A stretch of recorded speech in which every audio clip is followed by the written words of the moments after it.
ko ang binibining marikit na dalangin ko. Sorry. My answer is no. Stand up, Zach. I want space. Sorry pero sa tingin ko kailangan na muna nating maghiwalay. Hindi pa ako handa. Malamig na sagot nito. Para siyang nabingi at pinuhusan ng malamig na tubig dahil sa isinagot ng dalaga sa kanya. Napalitan ng magtataka ang kaninang matamis na ngiti niya. Gumuhit ang sakit sa puso niya. Hindi niya inaasahan na tatanggi ito. Chapter 4. Come on bro, let's go home. Pag-aaya ng matalik na kaibigan niyang si Darren. Magkaibigan na sila mula pa pagkabata. Pilit kinuha ni Darren ang bote ng alak sa kanya at inilayo ito. Sumenyas naman si Darren sa waiter para sa bill nila. Pagkabayad nito ay agad na inalalayan si Zach patungo sa sasakyan niya. Dito na ang naging madalas sa tambayan nila ng kaibigang si Darren magmula nang mangyari ang pakikipaghiwalay ni Casey sa kanya. Naging suki na sila ng Madison Heaven, isang sikat at kilalang club. Dito na nagpupunta ang mga kilala at mayayamang mga business tycoon. Ngayon lang nakita ni Darren na nagkaganito ang kaibigan. Naiintindihan nito ang sakit na dinaranas ni Zach, pero hindi naman pwedeng magpakalunod ito sa alak at sirain ang buhay. Nagtuloy-tuloy pa si Zach sa ganoong gawain. Pagkatapos ng trabaho sa opisina ay pupunta sa bar at magiinom at magpapakalango sa alak. Minsan nga, hindi na niya maalala kung paano siya nakakauwi. Hi! Mainhin pero malanding wika ng sexing babae na tabi sa kanya. Nginitian naman niya ito at agad na hinarap. Christy, by the way. Pagpapakilala nito at inilahad ang kamay. Zach. Matamis niyang ngiti at agad na tinanggap ang malambot na kamay ng dalaga. Masarap kausap si Christy at palakwento. Pero hindi pa rin may tatanggi ang pagiging liberated nito. Isa itong model at papasikat pa lang sa showbiz industry. Sa kilos na pinapakita ng babae, ay alam na niya kung ano ang gustong mangyari nito. At sa isang tingin at pakahulugang tingin ay nagkasundo sila. Agad silang umalis sa lugar na iyon at dinala niya ang babae sa kondo niya. Kinabukasan, nagising siya sa tunog ng cellphone niya. Sinilip niya ang caller gamit ang isang mata at bahagyang nakapikit naman ang isa. Agad siyang napabalikwas ng bangon nang mabasa niya ang nasa screen ng cellphone. Tumatawag ang mami niyang si Marinette. Ma'am, nag-aalalang wika niya sa ina. Son, ano ba, buksan mo tong pintuan ng penthouse mo? Or else, tatawag ako ng sisira dyan sa mamahaling muebles ng dormo. Galit na banta ng ina sa kanya. What? What are you doing here? Nagtataka niyang tanong sa ina. Bubuksan mo ba tong pintuan? O ipapawasak ko na to? Galit ng wika nito sa kanya. I will open it. Wait, magbibihis lang ako. Natatarantang wika niya sa mami niya. Hey, Christy, wake up. Shit, hindi ka pwedeng makita ng mami. Gising niya sa babaeng hubot-hubad na nasa kama niya. Tulad ng mga nangyayari, halos gabi-gabi ay iba-iba ang kasama niyang babae. But of course, he doesn't fuck cheap woman. May standard pa rin siya kahit ka-one night stand lang niya ang mga ito. Dati na siyang ganito, hindi naubusan ng babae. Kali-kaliwa ang girlfriend.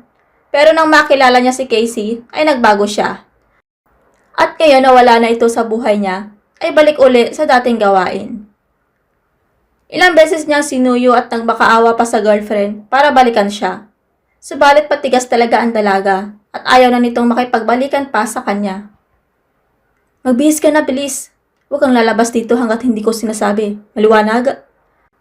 Utos at bilin niya sa babae. Tango lang din ang naisagot ng babae sa kanya habang sinusundan lang siya ng tingin nito.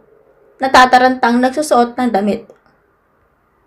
Nagbanyo lang siya saglit pagkatapos ay mabilis na lumabas ng kwarto at patakbong tinungo ang pintuan ng penthouse niya. Ma'am, bigla yata ang pagbisita niyo. Pilit na ngiti nitong bati sa ina, sa kanya ito hinalikan sa pisngi. He is very intimidating person. He is cold and heartless billionaire. Pero dalawang babae lang ang kayang payukuin at paamuhin ng isang Zac Andres Il Madrid. Iyon ay ang mami niya at si Casey. Pero ngayon na wala na si Casey, ay ang mami na lang niya ang natitira. Nagtuloy si Marinette na mami niya at pumasok sa loob ng bahay niya, habang nakatakip ang hintuturo ng daliri nito sa ilong. What a rotten smell, anak! Oh my God! What happened to your house? Parang binagyo! May pandidiring tura nito sa kanya.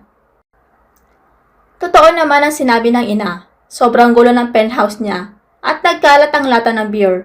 Mga damit niyang nakasampay kung saan-saan, mga tissue at kung ano-ano pang mga basura.